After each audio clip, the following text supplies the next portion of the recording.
جب شیطان ابلیس نے حضرت آدم علیہ السلام کو سجدہ کرنے سے انکار کیا تو وہ مردود قرار دیا گیا اور اللہ پاک کے دربار سے دھتکارا گیا، اور شیطان ابلیس نے اللہ تبارک و تعالیٰ سے یہ عہد لیا کہ قیامت تک نوح انسان کو راہ حق سے گمراہ کرتا رہے گا اور انسانیت کو خدا کی اطاعت سے نکال کر شرک میں مبتلا کرتا رہے گا۔ اللہ تبارک و تعالیٰ نے ابن آدم کو گمراہی سے بچانے اور صراط مستقیم پر گامزن رہنے کے لیے ہر دور میں پیغمبروں اور نبیوں کو بھیج کر بنی آدم پر احسان کیا ہے۔ ابلیس کو یہ خوف تھا کہ ان نبیوں اور پیغمبروں کی تعلیمات کہیں انسانوں کو اس کے لاشریک معبود کے قریب نہ کر دے۔ جب رحمت العالمین یعنی آخری نبی حضرت محمد مصطفیٰ صلی اللہ علیہ وآلہ وسلم اس دنیا میں تشریف لائے تو وہ دن ابلیس کے لیے سب سے زیادہ سختی کا دن تھا۔ کیوں؟ آپ صلی اللہ علیہ وآلہ وسلم کی مبارک ذات کی برکت سے بنی نوع انسان کو ہدایت ملنے والی تھی، جو ابلیس کی سب سے بڑی ناکامی تھی۔ علامہ ابن کثیر اپنی کتاب میں لکھتے ہیں کہ ابلیس 4 بار بلند آواز میں رویا۔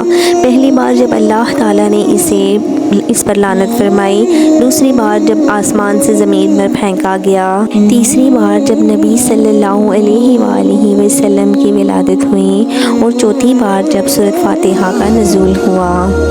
ابن ابی حاتم اپنی تفسیر میں روایت کرتے ہیں کہ آپ صلی اللہ علیہ وآلہ وسلم کی ولادت کی وجہ سے روح زمین نور سے منور ہو گئی۔ ابلیس نے کہا کہ آج ایسا بچہ پیدا ہوا ہے جو ہمارا معاملہ خراب کر دے گا، تو اس کے ایک سپاہی نے کہا تم جاؤ اس بچے کی عقل میں خامی پیدا کر دو۔ چنانچہ ابلیس آیا، مگر جب نبی صلی اللہ علیہ وآلہ وسلم کے قریب ہوا تو حضرت جبرائیل علیہ السلام نے اسے ایک لات ماری اور وہ عدن میں جا گرا۔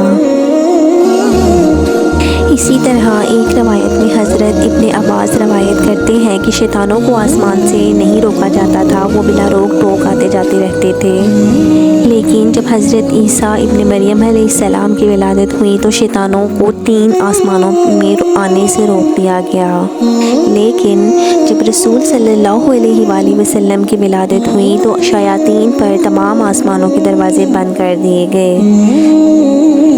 جس رات نبی صلی اللہ علیہ وآلہ وسلم کی ولادت ہوئی، اللہ تبارک و تعالیٰ کی طرف سے آسمانی دنیا میں خاص حفاظتی اقدامات کیے اور ابلیس مردود کے لیے وہ رات ذلت بری رات ثابت ہوئی۔ جب آپ صلی اللہ علیہ وآلہ وسلم کی پیدائش کا وقت آیا تو شیطان کو 70 زنجیریں پہنائی گئیں اور اسے بحر و حضر میں سر کے بل لٹکا دیا گیا۔ تمام شیاطین اور سرکش مخلوقات بھی زنجیروں میں جکڑ دی گئی۔